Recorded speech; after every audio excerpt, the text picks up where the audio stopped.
le thème Défi pour les exportations des produits burundais, quelles solutions stratégiques et durables? Il a été organisé la journée de réflexion sur les exportations des produits burundais ce mardi le 14 mai 2024 à Bujumbura. Olivier Sougourou, le président de la Chambre fédérale de commerce et d'industrie du Burundi, CFCIB en sigle, explique la plus-value de cette journée avec des recommandations émises. Nous avons regardé ensemble qu'est-ce que nous pouvons faire dans les médias et quels sont ces défis et comment faire face à ces défis pour les relever.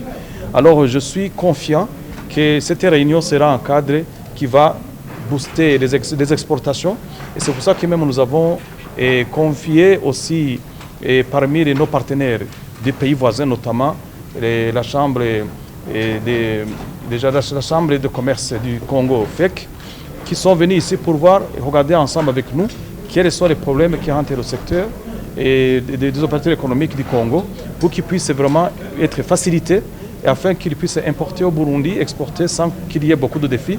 Alors nous sommes confiants que tous les défis que nous avons relevés seront trouvés solution dans les médias. Les Congolais qui sont venus pour représenter la Fédération congolaise des entrepreneurs, ils nous ont expliqué les problèmes qu'ils rencontrent quand ils viennent au Burundi pour faire les importations. Et à la frontière, nous, on les a compris et nous regrettons beaucoup. Il y a des officiels qui s'adonnent à des pratiques de corruption et qui font du harcèlement des opérateurs économiques congolais. Et nous avons encore une fois réitéré notre engagement, puisque l'année passée, on avait organisé un business forum au Congo, à l'est du Congo à Bukavu, où on a mis en cadre le Burundi, le Congo, ainsi que les partenaires de développement qui nous avaient accompagnés pour ce forum. Alors nous avons mis en place une plateforme avec des noms de deux côtés de la Chambre de commerce du Burundi, la CFCIB et le FEC du Congo, pour regarder ensemble les opportunités d'affaires, les opportunités d'investissement et surtout s'il y a des défis qu'on devait relever, faire un échange d'informations.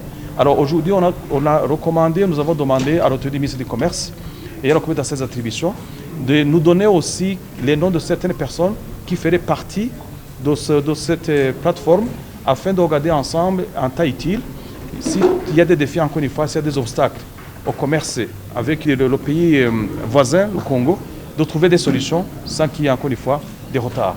Olivier Sougourou explique aussi certains défis qui hantent les exportations des produits burundais et les problèmes que les exportateurs vers la République démocratique du Congo se héritent. On va continuer à faire le plaidoirie auprès des services du pouvoir public pour que plutôt on ouvre la frontière, qu'on ouvre la barrière de la frontière, comme ça se fait dans les pays de l'EAC. Dans certains pays de l'EAC, ils travaillent même pendant 24 heures. Nous allons faire un plaidoirie pour qu'au moins on commence avec d'ouvrir la frontière jusqu'à 22 heures. Et nous sommes confiants que les pouvoirs publics vont nous écouter. Ça va dans l'intérêt de tout le monde. Et ensemble avec le secteur public et le secteur privé, nous allons travailler ensemble. Surtout que maintenant nous venons de mettre, on vient de mettre un cadre de dialogue public et privé qui va toujours analyser et regarder ensemble les défis qui entrent au secteur privé quant à son développement. Donc ça sera un cadre de trouver des solutions sans toutefois qu'on puisse s'attarder à tous ces difficultés, à tous ces défis.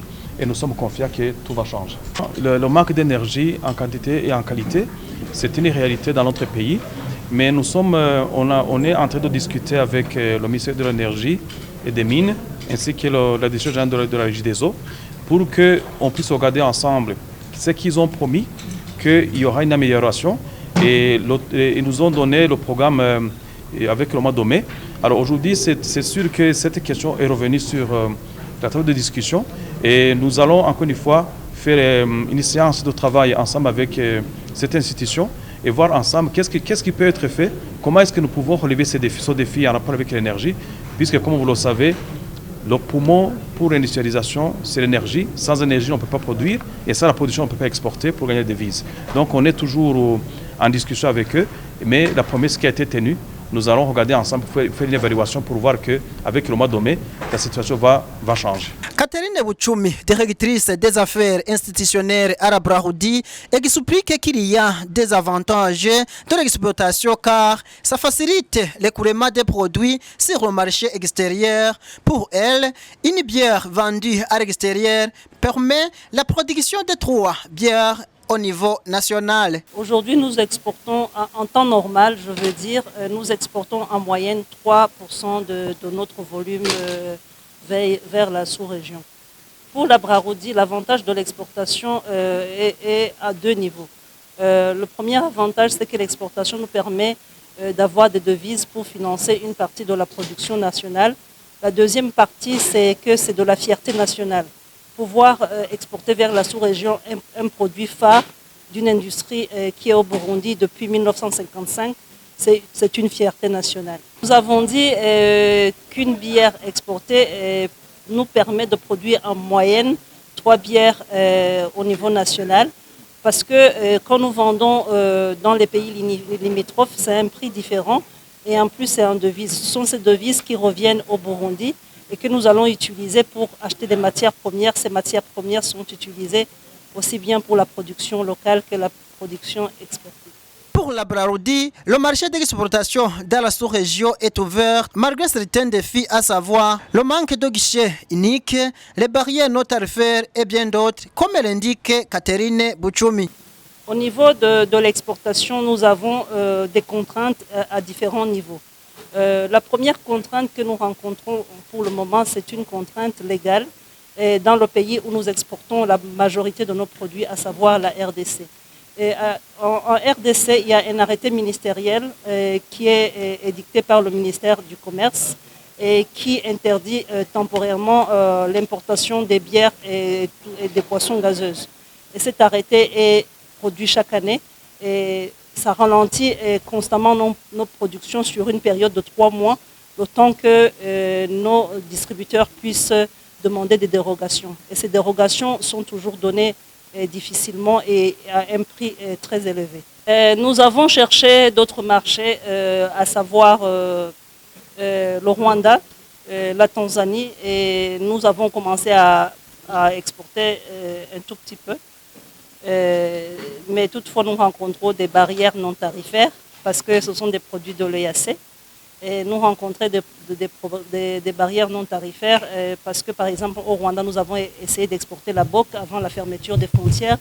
Et ça nous a pris environ 2 mois avant de pouvoir exporter parce qu'on demandait un grand nombre de documents. En Tanzanie, nous avons rencontré dans le passé des situations où nos camions pouvaient être arrêtés pendant 3 semaines et avec des prétextes comme quoi la vérification de la qualité ou même la production d'autres documents. Donc pour les pays de l'EAC, c'est surtout des barrières non tarifaires.